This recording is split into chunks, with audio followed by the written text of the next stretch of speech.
So tayo po muna ay manalangin. Heavenly Father, we praise you and thank you, Lord Panginoon, sa araw na to. Nagpapasalamat kami, Panginoon, sa buong taon na pagsama niyo po sa amin. Ito po, Panginoon, ay aming inihahandog na isang pasasalamat sa buong taon, Panginoon, na pag-iingat, paggabay, pagtulong niyo po sa amin, sa pagbibigay ng kalakasan, Panginoon, para maipagpatuloy namin, Panginoon, yung aming pong pag-ehersisyo, pagsusumba, Panginoon, every other day. Salamat po sa kalakasang binibigay nyo sa aming buong pamilya, sa aming mga nakakasama dito, Panginoon, baging sa mga momshies at couples, Panginoon, na patuloy, Panginoon, na nagpapatuloy para, Panginoon, rangalan ka, mapapurihan ka, kapagbigay pa sa salamat sa iyo, Panginoon. Ama, tinataas namin sa iyo, Panginoon, ang araw na to. Ang mensahe mo, Panginoon, gamitin mo lamang po ako, mikropono mo, tagapagsalita mo, ikaw po ang magturo sa aming kalagitnaan, Panginoon. Humihingi kami, Panginoon, ng iyong pong banal na presensya sa aming pong kalagitnaan. Alisin niyo anumang gawa ng kaaway. Dalangin ko po, Panginoon, na magkaroon kami ng bukas na puso, bukas na isip, Panginoon, na maituon lamang sa board na ibibigay niyo, Panginoon. At ito po, Panginoon, ay maganap namin at magawa sa tulong mo, Panginoon. Tinataas po namin sa iyo, Panginoon, from start to finish ng aming po, Panginoong Thanksgiving. Ikaw lamang po may taas, mapapurihan, mabigyan ng parangal, Panginoon. In Jesus' name we pray. Amen and amen. So, pwede na po kayong maupo.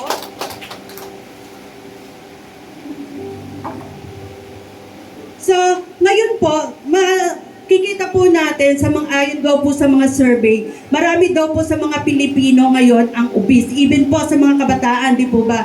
Kasi nga, nawala sa kanila yung tulad ng ginagawa natin nung kapanahonan natin, yung physical activities, di po ba? Nagtutumbang preso tayo, nagluluksong tinig, takbuhan, habulan, yung mga ganon. Sa kanila po kasi ngayon, di po ba? Kaya sila, wala talagang mga physical activities, mas more on gadgets yung kanilang ginagawa. And even din sa mga adults, kasi nga, kadalasan ang mga work ngayon ay yung work from home, nakaupo, di po ba? Tapos, yun nga kadalasan, yung grave shift pa yung kanilang mga ginagawa. Kaya talagang yung health talaga, na kakaroon talaga ng ng mga problema at daling magkasakit. Kaya yun nga, tas naglalakihan, nagiging obese. And pero sa panahon po natin ngayon, marami ring mga tao ang gusto talaga na maging healthy, maging fit. Sabi nga, maraming tao ang pupunta sa gym, nagpapalakas sila ng muscles. Kumbaga, tinitrain nila yung muscles nila para yung fats mawala. Para mag-build sila ng muscles. Tapos meron ding mga nagwo-walking, nagja-jogging. Diyan nga sa jogging road, lalo na pag weekend, napakaraming tao na gusto talagang maging healthy. And then, lalong-lalo na sa Zumba. Diba, ito yung talagang usong-uso, maging sa mall, sa mga park, makikita natin talagang napakarami ng mga kababaihan na gusto talagang maging healthy and fit na sa Zumba. And nauso rin po yung diet. So, dati, ang diet lang naman natin, magbabawas lang tayo ng pagkain. Pero ngayon, meron ng low-carb diet. Yung ilalas mo yung lahat ng carbs. At, kumbaga, mas more on protein sila. No, yun yung kanilang meal plan. At yung sa mga sila Teacher K, tsaka sila Kuya Dave, naglo-low carb yan. At yan din yung nakatulong sa akin noon, kaya bumaba yung aking timbang.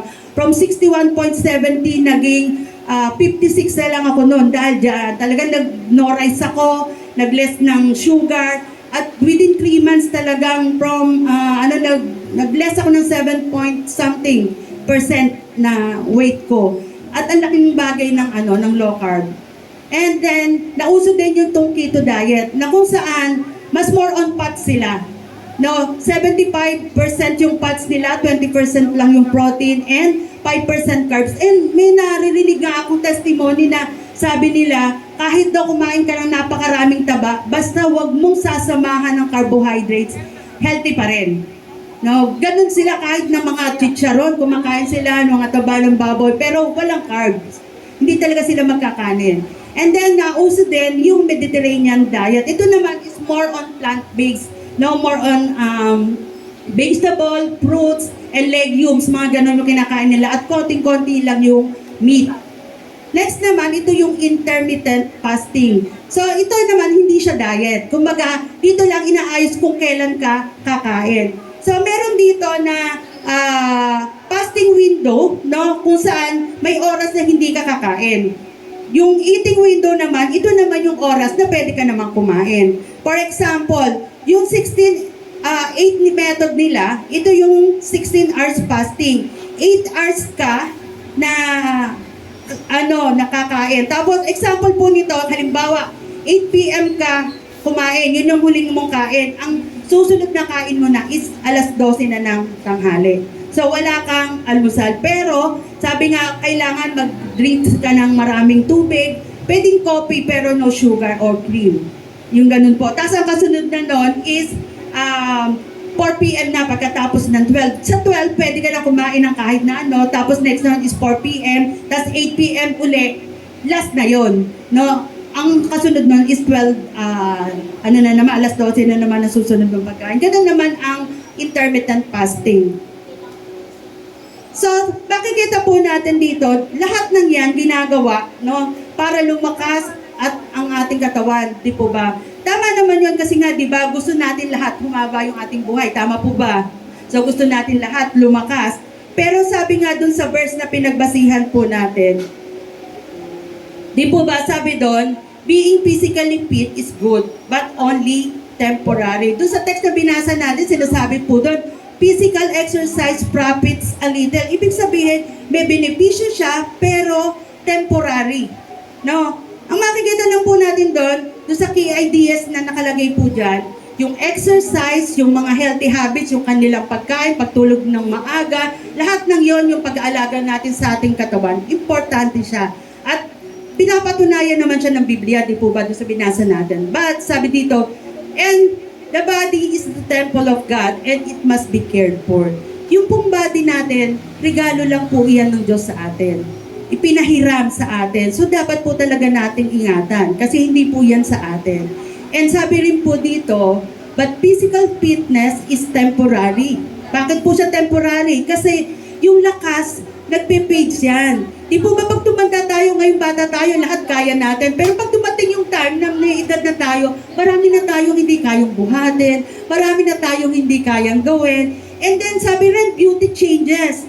Kahit mga artista na pagkaganda-ganda, pag tumanda sila, maiiba rin yung itsura. Di po ba, kahit na pagkakinis-kinis ng kanilang mukha, darating yung time, kukulubot yan. Yung ang ganda-ganda ng buhok nila, puputi yan. So lahat yan, kahit ang ganda ng katawan nila, magbabago yan.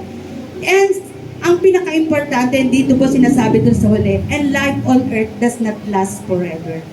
Totoo po. Hindi po tayo pang habang buhay na nandito sa earth. Ito po, earth na to is pansamantalang tahanan lang po natin. Meron tayong mas mahabang, kumbaga, pagpupuntahan na mas higit na habang panahon po yun.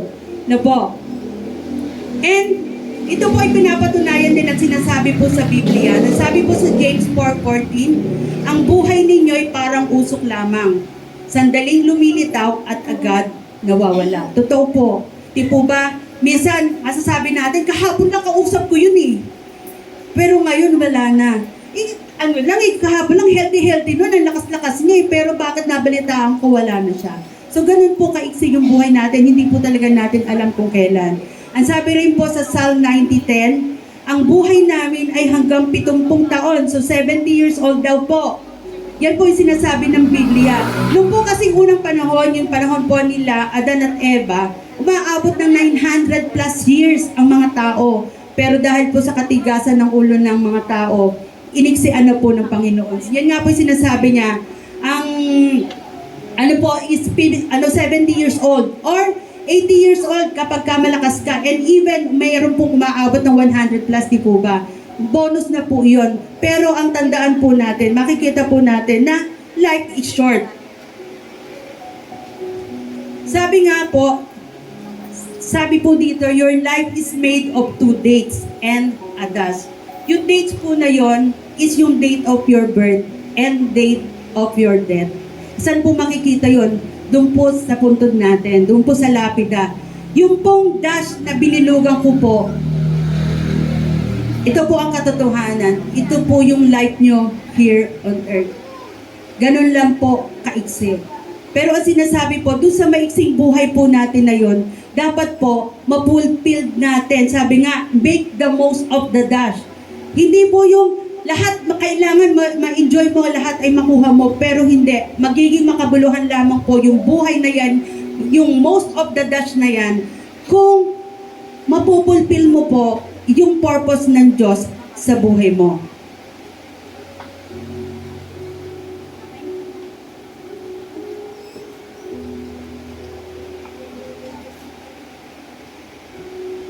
Kasi kahit na po, sabi nga natin, kahit na inaalagaan natin ng gusto yung ating pong katawan, pero kumusta naman po kaya yung ating pong kaluluwa? Hindi po tayo being religious po dito, no? Kasi po, ang katawan po natin, pinakakain natin, inaalagaan natin, pinalalakas natin sa araw-araw. At nararapat na ganun din dapat nating pinalalakas din po yung ating pong spiritual. No? Dapat po nating malaman, mamaya po pag-aaralan natin, na tayo po ay composed ng tatlong components.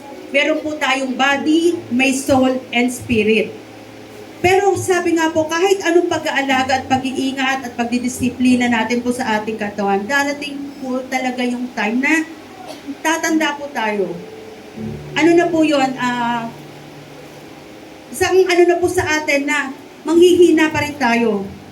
At kahit na ano pong gawin natin pag-iingat sa ating sarili, darating po talagang hindi natin mapipigilan kapag po oras na natin. Sabi nga po doon sa pinagbasa po natin, di ba, napakaiksi lang po ng buhay ng tao. Kaya dapat, sabi po dyan, make the most of the dash. Yung dash na yon, dapat, yung most na yon pala, is dapat naka-align po sa ating po Panginoon.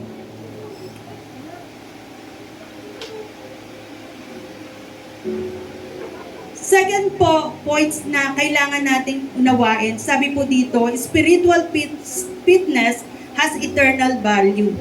So, sabi nga, but godliness is profitable for all things, having promise for the present and to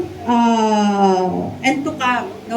Yung pong to come na yan, yun po yung eternal life na magkakaroon po tayo. Kasi nga po, ang buhay po natin ay hindi nga po talaga dito magtatagal. Meron po tayong eternity na kailangan pong yun po yung habang panahon na ating pong pupunta. Yun po yung ating final destination. No? Yung eternal life, no, nakasama ang Panginoon, and eternal punishment, no, doon po sa hell. So yun po yung kailangan po nating unawain. No? Kaya po kailangan palakasin din po natin yung ating spiritual. And yung ideas po dito is yung godliness po, yung buhay po na naka-align sa Diyos. Now, para po lumakas din po yung ating pong soul. Sabi po rin dito, spiritual fitness produces peace. Yung po bang buhay na kapag malakas kasi yung espiritu mo, kahit na anong gulo, anong dumarating na delubyo sa buhay natin, kahit andyan na yung sinasabing the big one, meron pa rin po tayong peace. Hindi po tayo matatakot. Yung kahit na andyan na si Judith, no, may joy ka pa rin.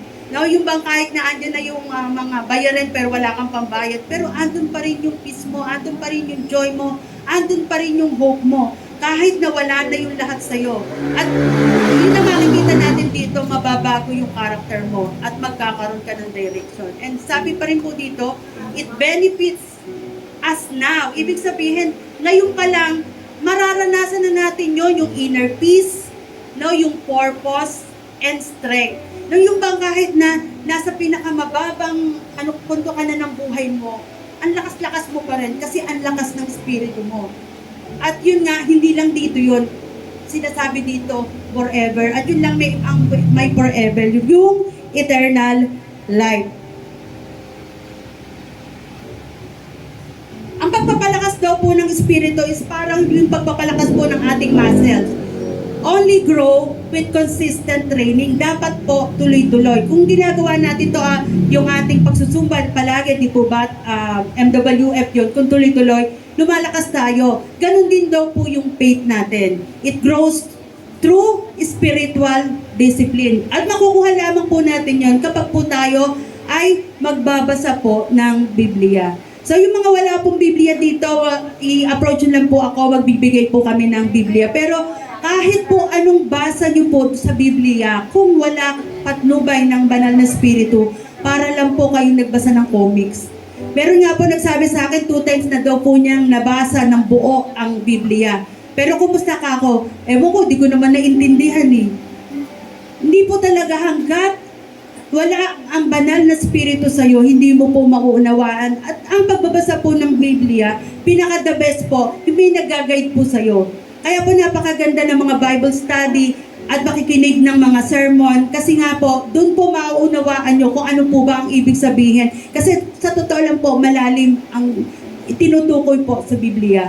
Pero kapag po yung consistent reading and consistent na pakikinig, doon po, lalawak po yung kaunawaan nyo sa Word of God. And then yung prayer po, everyday. Ang kadalasan po kasi lahat tayo, ang alam natin sa prayer, puro po paghingi. Totoo po ba? Di po ba ang alam lang po kasi minsan natin, ang prayer ay pag-approach sa God kapag po may kailangan tayo. Yung gusto natin sabihin sa Kanya, yung pangangailangan natin, yung mga sakit natin, yung pag-aalala natin, lahat yan nilalapit natin sa Panginoon. Pero, doon po nga po sa mga Bible study, malalaman po natin yung proper na lapit po sa Panginoon sa pamamagitan po ng pananalangin. Kasi yan lang po yung tanging communication na pwede po nating magamit para po sa Panginoon. And then worship po. Marami po kasing tao sabi na, alam ko naman kahit saan ako nandun ang Panginoon eh. Kaya pwede kong sumamba kahit anytime, kahit hindi ako pumunta sa simbahan. Pero hindi po yun totoo. Although andyan ang Panginoon, magagawa mo mag-worship everyday. Pero meron pong utos kasi ang Panginoon. Sabi po sa Hebrew 10:25, huwag nating kaligtaan ang pagdalo sa ating mga pagtitipon. Yun nga po, yung mga worship service, fellowship, gaya ng ginagawa ng ilan. Sa halip, palakasin natin ang loob ng isa't isa, lalo na ngayong nakikita na nating malapit na ang araw ng Panginoon. So, yun po yung ano kasi ng worship. It is fellowship.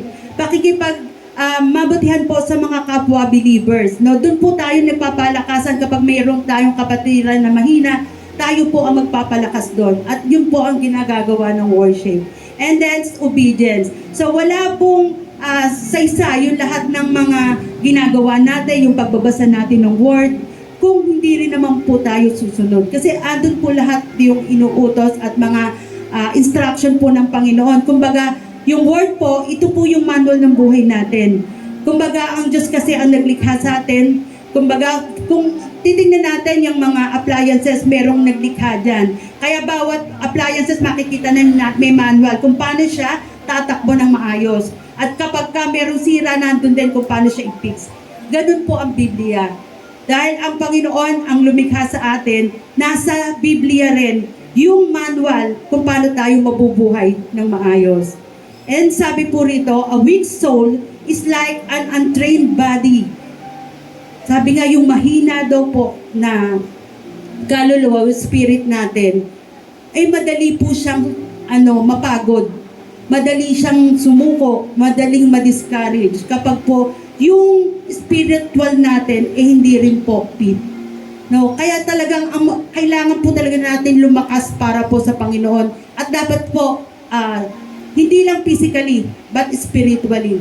Now, ito po yung sinasabi ko kanina sa 1 Thessalonians 5:23, may God Himself, the God of peace, sanctify you through and through. May your whole spirit, soul, and body be kept blameless at the coming of our Lord. So, pinakikita lang po dyan, no, na ang ating pong katawan, hindi lang po ito katawan, ito po ay spirit, soul, and body. No, hindi po pwedeng, kasi ang katawan po na to, lalagyan lang. Ito po ay parang vessel lang ng spirit at ng soul. Nung hiningahan po tayo ng Panginoon, nung hinulma niya, itong si Adan, yung pong hininga na ibinigay niya yung breath of life, yun po yung spirit. And yung soul po, ito po yung ating emotion, ito po, mamaya po ipapaliwanag ko po yun. Pero makikita po natin dito na tatlo po yung being po natin. Ito po, yung spirit, soul, and body. Kumbaga yung spirit po natin, ito po yung nakapag-relate po sa atin sa Diyos. Kung wala po to, hindi po tayo pwedeng makipag-ugnayan po sa ating Panginoon. Kumbaga, ito yung God consciousness. No? Andito yung awareness natin, sensitivity, understanding, and motivation. Yung soul naman po, ito yung self-consciousness. Andito yung mind, ito yung will, and emotion natin. No, kapag tayo nagagalit, pag masaya tayo, yun po yung soul. No, yung ito naman po ay nakapag-relate tayo sa ibang tao. Yung pong body, ito po yung vessel, no? Ito yung word consciousness. Ito yung nakakaramdam, no? Nakakarinig, nakakalasa, nakaka-touch, no? And nakaka-amoy. Yung mga ito yung physiological at nakaka-relate ito sa environment. So, ito pong lahat ng to, kung makikita natin, itong body na to, kapag tayo ay namatay, ito yung inililibing at maaagnas sa ilalim ng lupa. Maiiwan siya. Yung soul natin, ito yung huhusgahan pag sa dating ng judgment. No? Either ito ba sa eternal life or sa eternal damnation doon po sa hell. And yung spirit po, kapag namatay tayo, babalik po ito sa ating pong Panginoon. So, pinapakita lang po dito sa illustration po na to, na yung pong spirit natin, parang ito po yung electricity, no, na nagbibigay doon po sa soul and body. No, na kapag po siya ay nandoon, yung body po ay, ito po yung pinakabombilya. At doon sa spirit and body na yan, yung soul na yan, yung soul ang pinaka nagbibigay ng liwanag. So makikita lamang po dyan na kapag po kulang yung isa, hindi po talaga magpa-function ng tama. No? Kaya po kailangan po talaga, yung tatlo na yan, meron pong malakas sila parehos para po tayo ay makapaglingkod ng tama sa Panginoon. And the last point po na sinasabi dito, yung true fulfillment daw po comes only by being filled with Christ. No? Kasi nga po ang ating Panginoon, siya po yung source of spiritual strength. Para siyang yung fuel, no? Na hindi tayo makakakilos ng tama kung wala po yung ang espiritu na yon sa atin. And sabi nga, no amount of exercise, kahit po anong success meron ka at yung mga pagbabagong maganda sa buhay mo, hindi po yan marireplace, no, ng buhay na ang Diyos lamang ang makapagbibigay. Only Christ satisfied the hunger of the soul. Sabi nga sa John 6:35, then Jesus declared, I am the bread of life. Whoever comes to me will never go hungry, and whoever believes in me will never be thirsty. So yun po, napakaganda po ng verse na sinasabi lamang po dito, ang mga pagsasatisfy lamang daw po sa atin ay ang ating pong Panginoon. And to be filled with Christ means receiving Him as Lord and Savior and walking with Him daily. So, mararanasan lamang daw po natin yung buhay na ibinibigay ng Panginoon, yung buhay na hindi na tayo makakaranas ng gutom, hindi na tayo makakaranas ng uhaw, kung tatanggapin daw po natin ang ating Panginoon bilang Savior, no? At lumakad tayo sa Kanya araw-araw. Yung path na tinuturo niya, yun po yung ating pong lalakaran. And sabi dito, when Christ fills us, we have peace in the midst of stress. Yung bang kahit sobrang stress na, yung dumarating sa buhay mo, meron ka pa rin inner peace. Yung bang nakikita ka ng ibang tao, sabi niya, parang ang ganda-ganda mo pa rin, parang ang ayos-ayos pa rin ng buhay mo kahit alam namin na punong-puno ka ng problema. Hindi makikita sa isang Kristiyano ang stress, yung troubled na ganyan, kung nasa Kanya talaga ang Panginoon. In strength in the midst of trouble.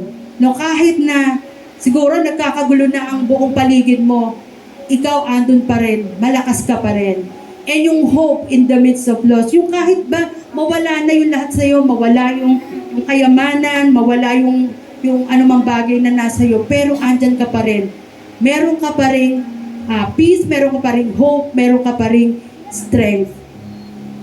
So para pong ganyan, no, kapag daw po ikaw ay filled ng Holy Spirit, no, kapag hindi ka pala filled ng Holy Spirit, na kahit na anong puno sa'yo ng baso, para lang pong tumatagas, hindi ka napupuno.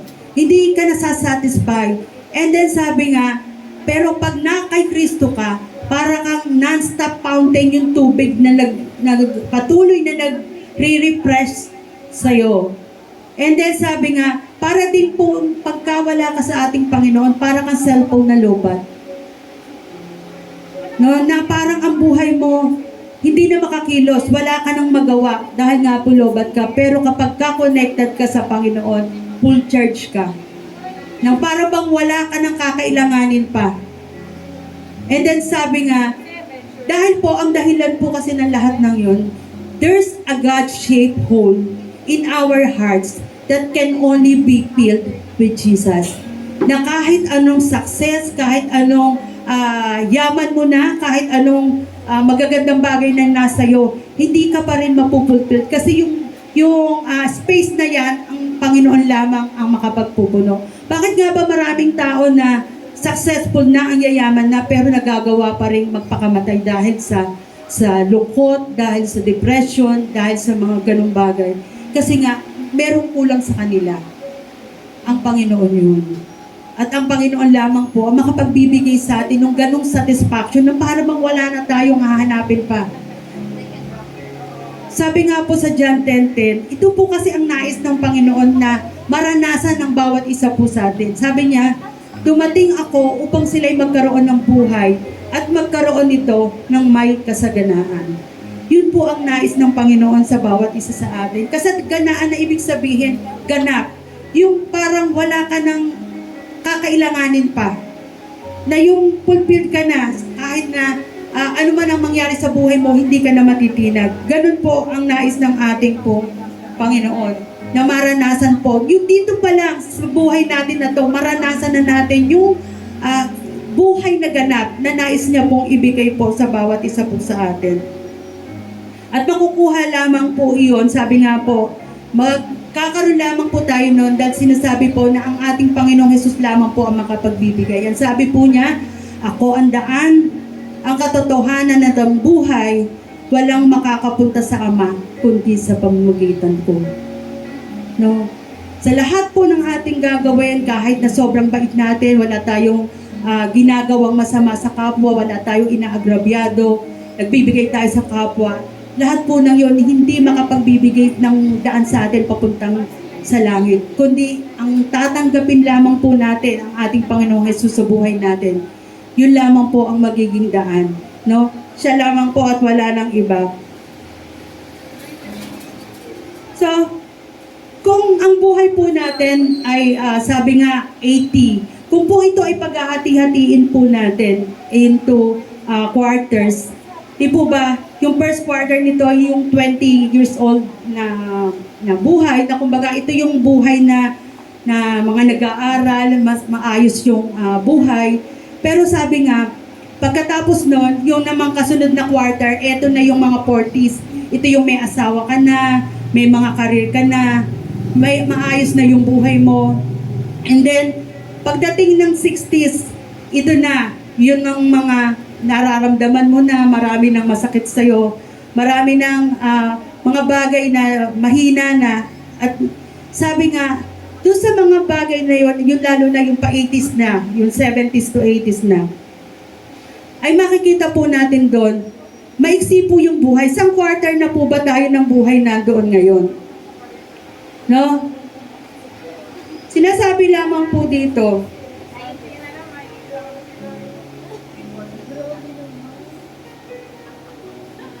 siguro po, kadalasan sa atin na doon sa 40s and 60s na po, no? Or more than 60s na kasi may mga ano na po tayo dito, seniors na pa 60s na. Nasa last quarter na po tayo ng buhay natin. No po. Pero nakakatuwa po yung iba dito, wala pa pong maintenance, lalo na si Nanay Nora. No po. Sana all, no? Lahat po tayo ganon.